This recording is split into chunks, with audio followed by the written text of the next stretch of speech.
ரத்னவாணி சமுதாய வானொலி 90.8ல இணைஞ்சிருக்கீங்க. நான் உங்க நிஷா. இன்னைக்கு நம்ம ஒரு சைக்காலஜி எஃபெக்ட்டை பத்தி பார்க்க போறோம். 1951ல சாலமன் ஆஷ் அப்படிங்கிறவரு ஒரு எக்ஸ்பெரிமெண்ட் கண்டக்ட் பண்றாங்க. இதுல மொத்தம் 8 பேர் பார்ட்டிசிபேட் பண்றாங்க. 7 பேர் அந்த ரிசர்ச்சுக்கு சம்பந்தப்பட்ட ஃபேக்கான சப்ஜெக்ட்ஸ். 8வதா இருக்கிற நபர் இந்த ரிசர்ச் பத்தின நாலேஜே இல்லாத ரியல் சப்ஜெக்ட். இவங்க எல்லாரையும் வரிசையா உட்கார வச்சுட்டு அந்த ரியல் சப்ஜெக்டை கடைசியா உட்கார வைக்கிறாங்க.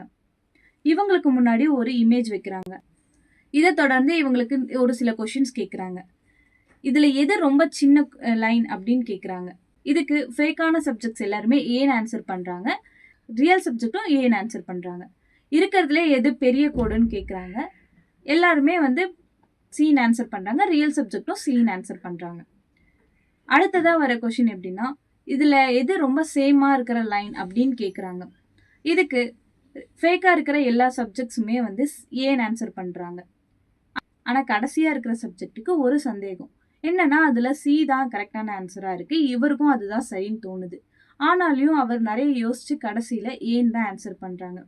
இந்த மாதிரி மல்டிபிள் டைம் அந்த எக்ஸ்பெரிமெண்ட் நடக்குது. ஆனாலும் 173% இந்த மாதிரி தான் ஆன்சர் பண்ணுறாங்க. இதை 2 விதமாக சொல்லலாம். நார்மேட்டிவ் சோஷியல் இன்ஃப்ளூயன்ஸ், அதாவது அந்த குரூப்போட நம்ம ஒத்து போகணும் அப்படின்றதுக்காக நமக்கு சரியான ஆன்சர் தெரிஞ்சிருந்தாலும் அந்த குரூப்புக்காக நம்மளோட ஓன் டிசிஷனை சேஞ்ச் பண்ணிக்கிறது. ஏன்னா அந்த குரூப்போட அப்பதான் நம்ம ஒத்து போக முடியும் அப்படின்றதுக்காக.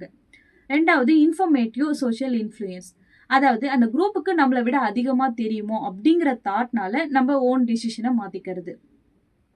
இதுதான் நம்ம ரியல் லைஃப்லையும் நிறைய பேர் பண்ணிட்டு இருக்கோம்.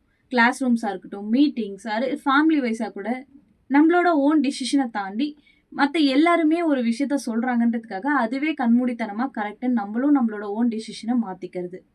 பேர் தான் கன்ஃபர்மேட்டிவ் எஃபெக்ட். நிறைய சமயம் நம்ம கூட்டத்தோடு போகிறது சரியான விஷயமும் கிடையாது, தனியாக போகிறது தவறான விஷயமும் கிடையாது. ஸோ நீங்களும் உங்கள் லைஃப்பில் இப்படி தான் இருக்கீங்க அப்படின்னு ரியலைஸ் பண்ணால் உங்கள் லைஃப்பில் இண்டிபெண்டன்ட் திங்கிங்கை அப்ளை பண்ணுங்கள்.